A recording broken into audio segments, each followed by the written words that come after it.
ایک عورت ہیں خولہ بنت ثعلبہ رضی اللہ عنہا، ان کے خامن تھے اوس بن مالک، کسی بات پہ ناراض ہو کر طلاق دے دی۔ طلاق جاہلیت جس کو کہتے تھے طلاق ظہار۔ طلاق ظہار کیا تھا؟ کوئی شخص اپنی بیوی سے کہتا تو میرے لیے میری ماں کی پشت کی طرح ہے، انت علی کظہر امی۔ تو اس پر 3 طلاق پڑھتے تھے اور وہ عورت ہمیشہ کے لیے حرام ہوتی تھی۔ وہ کہیں اور نکاح کر کے طلاق لے کر بھی پہلے خامن سے شادی نہیں کر سکتی تھی۔ یہ تھا جاہلیت کا دستور، طلاق کس طرح پڑتی تھی۔ تو خولہ کو خامد نے کہہ دیا انت علی کظہر امی۔ وہ تو سر پیٹ کے بیٹھ گئی کہ یہ تو نے کیا کر دیا، پچھلی عمر میں مجھے تو نے طلاق دی اور ایسی طلاق دی کہ نہ میں تیرے ساتھ رہ سکوں نہ تو۔ وہ سیدھی اٹھ کے گئیں اللہ کے نبی کے پاس۔ حضرت عائشہ کے گھر کی باری تھی، حضرت عائشہ آپ کو کنگھی فرما رہی تھی، کنگھی کر رہی تھی، تو آ کے بیٹھ گئیں یا رسول اللہ میرے خامن نے مجھے طلاق ظہار دی ہے، آپ کا کیا حکم ہے؟ تو چونکہ ابھی اللہ کی طرف سے کوئی حکم نہیں آیا تھا تو آپ نے جو وہاں علاقائی رواج تھا اس کے مطابق آپ نے فرمایا حرمتی علیہ، خولہ طلاق ہو گئی، نکاح ختم۔ کہ یا رسول اللہ آپ نظر ثانی فرمائیں، آپ نظر ثانی فرمائیں۔ اکل مالی وافنا شبابی وانشق له بطنی، یا رسول اللہ میری جوانی ڈھل چکی ہے، میں اور شادی نہیں کر سکتی،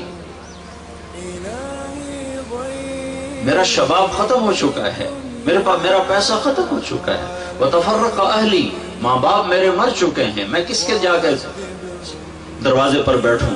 آپ نظر ثانی فرمائیں۔ آپ نے پھر فرمایا حرمتی علیہ، تو حرام ہو گئی۔ اس نے پھر کہا یا رسول اللہ آپ نظر ثانی فرمائیں، تو آپ چپ ہو گئے کہ وہ سنتی نہیں مانتی نہیں، تو آپ نے سر جھکا لیا۔ حضرت عائشہ کنگھی کر رہی ہیں، جب اس نے دیکھا اللہ کا نبی متوجہ نہیں ہو رہا ہے، اچھا آپ نہیں سنتے ہیں، میں آپ کے رب کو سنا تھی،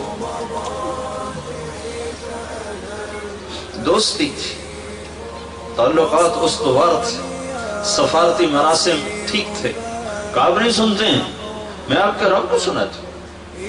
اس نے سے ہاتھ اٹھایا اور آسمان کی طرف منہ اٹھایا، اللہم ان لی منہ سبیتا صغار، اے میرے رب میرے چھوٹے چھوٹے بچے ہیں، ان ضممتہم الی فجر، میری طاقت نہیں میں ان کو روٹی کھلاؤں، ان ضممتہم الیہ فضاعوا، باپ کے سپرد کروں تو وہ بھی بوڑھا ہو چکا ہے، سنبھالنے کے قابل نہیں، یا اللہ اپنے نبی کی زبان پر، اپنے نبی کی زبان پر میرے حق میں فیصلہ اتار، میں قربان جاؤں خولہ کے تعلق اور عشق پر۔